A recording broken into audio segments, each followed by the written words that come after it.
Alright guys, welcome to F1 News. Mass controversy arriving today with the Circuit de Spa-Francorchamps, one of the greatest circuits in the history of motorsport, let alone Formula 1, being extended on the calendar for many years to come. Great news, right? Well, not exactly. F1 have confirmed today Spa in the future will be a rotating Grand Prix and will not be an integral part of every Formula 1 season to come. Is this a step towards what happened with Hockenheim and the Nürburgring, where eventually the Grand Prix was removed from the calendar entirely? A potentially dark day in F1 today. Many frustrations about it, and understandably so. Very much into your thoughts in the comments below. Hit the like button if you enjoy. Subscribe if you're new as always. I greatly appreciate it. We begin with Franco Colapinto again. I thought this story was done and dusted, but no. An Argentinian media source today has claimed, and when I saw this I thought, okay, it is what it is. Argentinian media are going to say, oh no, he's getting back on the grid. But bear with me a second. So we know that Colapinto to Alpine was nearly going to be a thing. Briatore's talked a lot about it. He said how doing is very much potentially on the chopping block if he doesn't do very well. Even just the other day,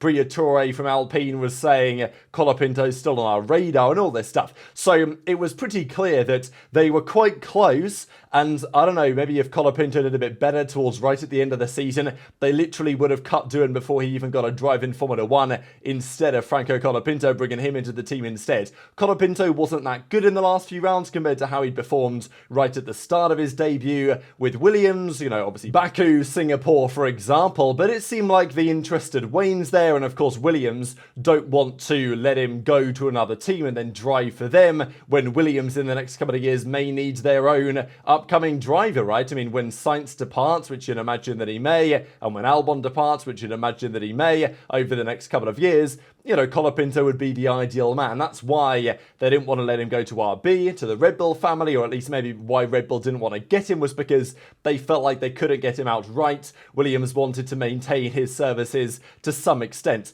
But now there are further rumours saying, no, actually Colapinto might be going to Alpine. And okay, if it's the Argentinian press, massive pinch of salt. But then just a few minutes ago, The Race, respectable publication, lots of guys there, formerly of Autosport, among others, and they say he is on the verge of securing an Alpine role, which is very interesting because I thought Williams wanted to keep this guy effectively on a lock and key until they needed him again in Formula 1, maybe loan him out somewhere for a season. But obviously teams don't want to have a driver on loan because then they get Formula 1 experience for their team and then they've got to send them back. That doesn't make an awful lot of sense. But reportedly, he is going to get some sort of role at Alpine, whether like a reserve or something in that kind of ballpark. It's interesting to see where this goes, but reportedly, yes, Doohan will drive the car at the start of the season. He will start the race seat for Alpine, but Colapinto will be somewhere in the Alpine system, which only means one thing to me and put some serious pressure on. This, though, is the starting grid. Doohan will be driving with number, 7? Of course, Raikkonen was the last driver to have that. Thought this is kind of nice, really looking at the drivers that previously had these numbers in Formula 1 history and exactly what those numbers are going to be. Quickly on Lawson, number 30 for the new season. We saw these going around, the logos of the drivers in 2025. Lawson's, of course, looking pretty similar to Lando's, pretty similar to Lance Stroll's, among others as well. Apparently, though, this is not Lawson's logo. I think he may have used to use this back in the day, but instead his actual logo is this. And this is like, hang on a second, it looks nothing like the other ones. And I'm not really sure if I like it or really understand exactly why. But it is interesting. It is unique. It is certainly different to the other ones that we see on here, apart from obviously Ollie Behrman's, which I guess is also very unique compared to the rest. But yeah, this is his logo. This is the wording that is attached to it. I'm not really sure about the star because it looks like an asterisk I've got to look down somewhere else for. And apparently this is how it appears on the helmet. So yeah, there you go. Quick update for you there. Apparently this is what Liam Lawson's setup is going to look like for the upcoming season. I don't know if I like it, but I suppose it's recognisable. So it is what it is. He's joining Red Bull. Quickly on 2026, the teams have to split their attention right now between 25 cars and 26 cars. And according to reports coming from Auto Racer today, It's about 50%. Most of the teams are splitting their work at this present time roughly 50-50 on the cars that are to debut in a month and a half, even potentially before for some teams. I'm sure we're going to get some leaks over the coming weeks. And then next year's cars that are massively important in the direction of Formula 1. This is what they have to say on it. So there's a couple of interesting paragraphs here actually discussing the development of the new cars. But as they say, the engineers all say that at the start, as in right now, the designers' commitment between 25 and 26 will be 50% each, but the balance percentage will soon shift towards the future project. So I would say by the time the season starts, the majority of development work behind the scenes is going to be on next year's cars, which shouldn't be a big surprise, but it is going to be interesting for the season because it means that in terms of upgrades for this year's cars, there probably aren't going to be as many, or certainly as many big ones. So the performance of the cars at the start of this season is going to be quite telling, because I don't think there's going to be anything, any major dramatic changes of performance throughout this upcoming season like we've seen in previous years. And, these are such reasons for that. There's obviously been some talk as well. What are they going to do in 2026? Is there going to be anything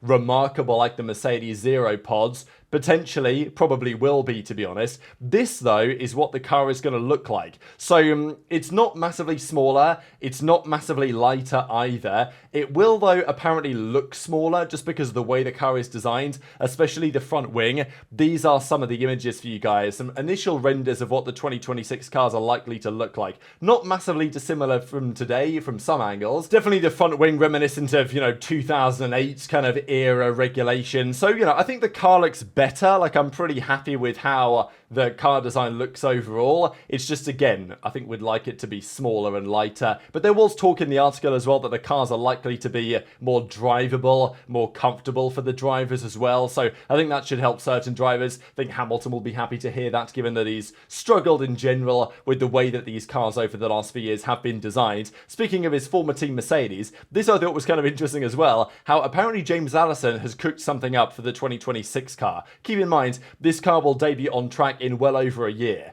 and obviously the teams have only had technically 6 or 7 days to work on the concept, but of course in reality the teams have known the regulations for some time. They would have been thinking about things. Allison will have been at home with a pen and paper, drawing some, images of what he thinks the car might potentially look like before they can officially start work on it. But, reportedly, Mercedes will have an extraordinary front wing, and it will be something like, the Mercedes over the last couple of years has caused some controversy with their front wing designs, the flexibility of some of the elements. We talked about the Y250 Vortex they tried to bring back on this year's Mercedes, taking away part of the upper element. Like, lots of innovative ideas that Mercedes have done on their front wing over the last few years, and apparently it's going to happen again in 2026. Feels kind of crazy to say, though. If this was talking about 2025, it's like, oh wow, Mercedes have got something special ready for us to go, but it's well over a year until the cars are going to be here. So it's like, are you sure that Allison's design that he's come up with in his head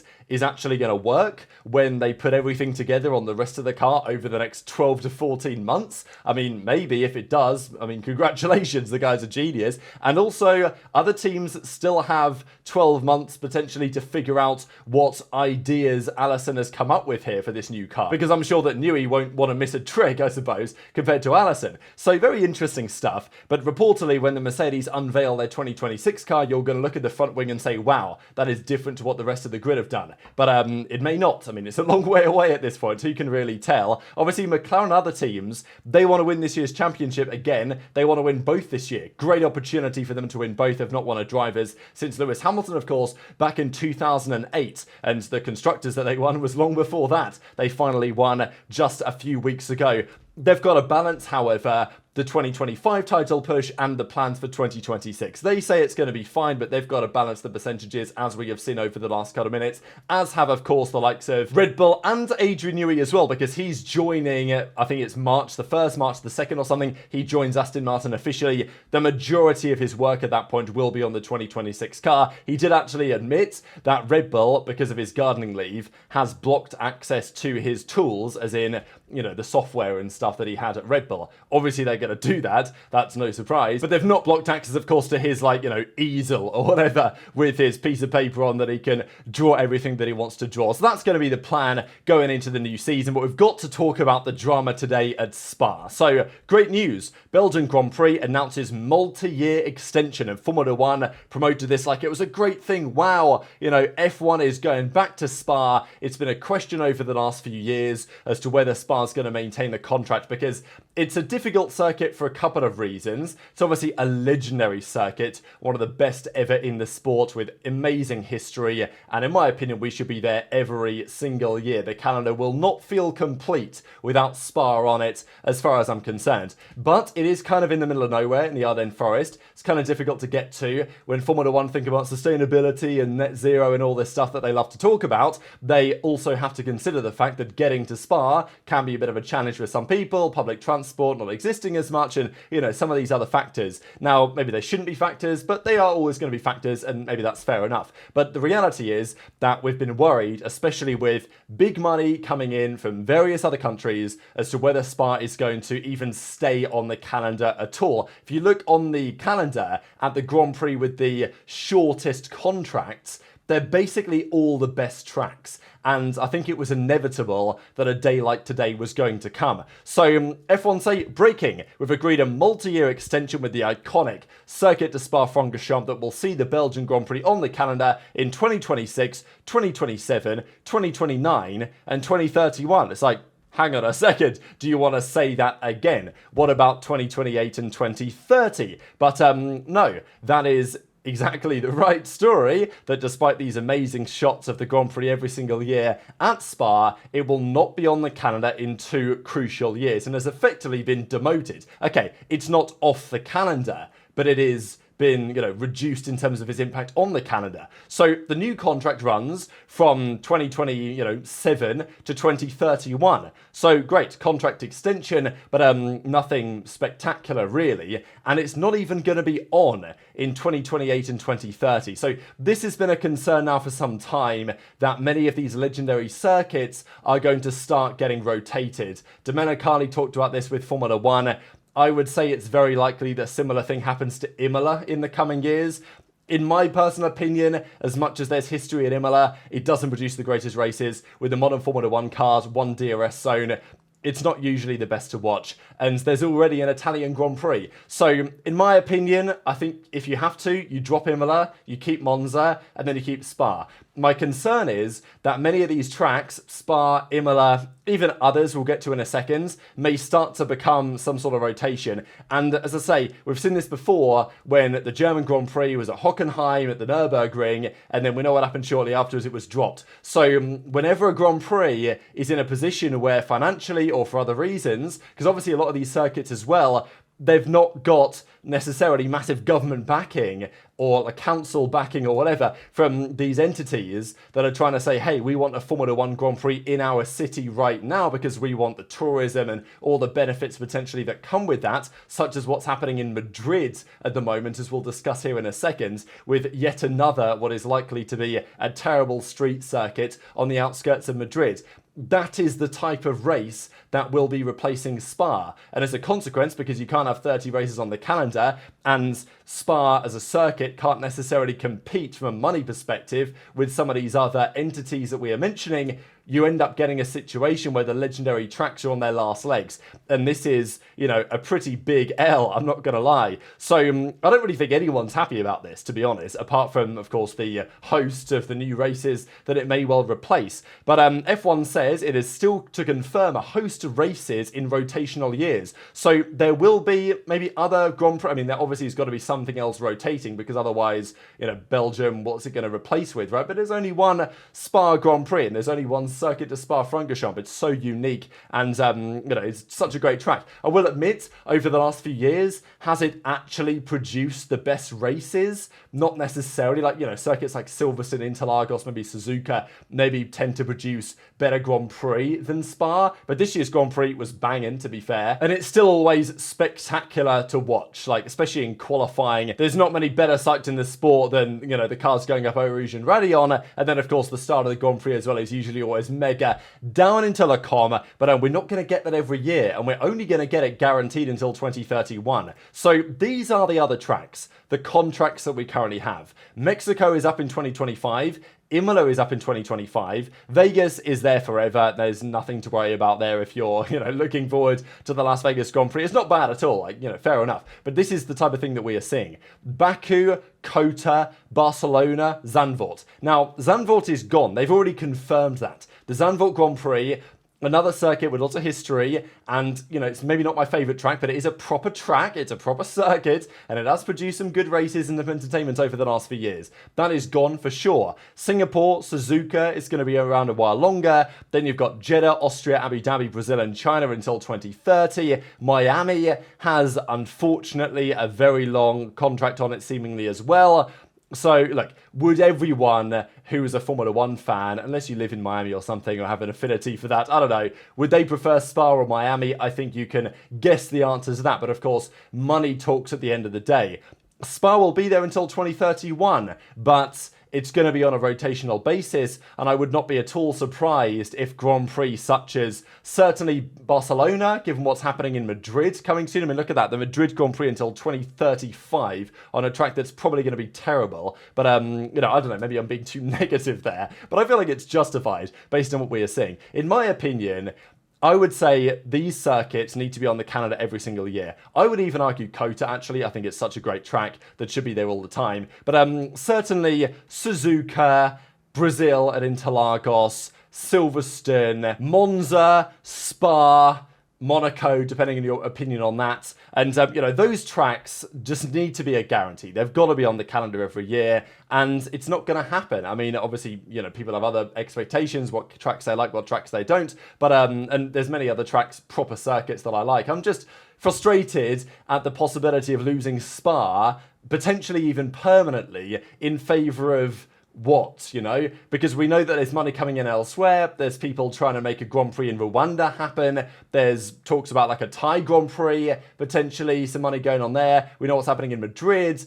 We know as well that the Saudis, they want 2 Grand Prix. This is a known thing. They are building the track at Qiddiya City. I mean, look, to be fair, this Grand Prix, if it's actually this track, would be spectacular. Like, obviously, it's going to be controversial, but this is seemingly part of the plan, and they will want to have Jeddah and Qiddiya. I don't imagine that they're going to build this track to have it on a rotational basis, and the Jeddah track is also, you know, an excellent circuit, dangerous circuit. But I gotta say, Jeddah is thrilling for sure. So, you know, in the same way that the Italians have a couple of Grand Prix, the Americans have quite a few, the Saudis are going to want a couple in the next couple of years. And there's only so many weekends of the season they can realistically do it on. So that is currently where we are. Intrigued to your thoughts in the comments below, but it's a pretty big deal for Max as well, right? I mean, given his history, of course, his, you know, where he's from, his family heritage, like, he's not going to have a Dutch Grand Prix nor a Belgian Grand Prix in 2028, the final year of his current deal. So it's pretty shocking.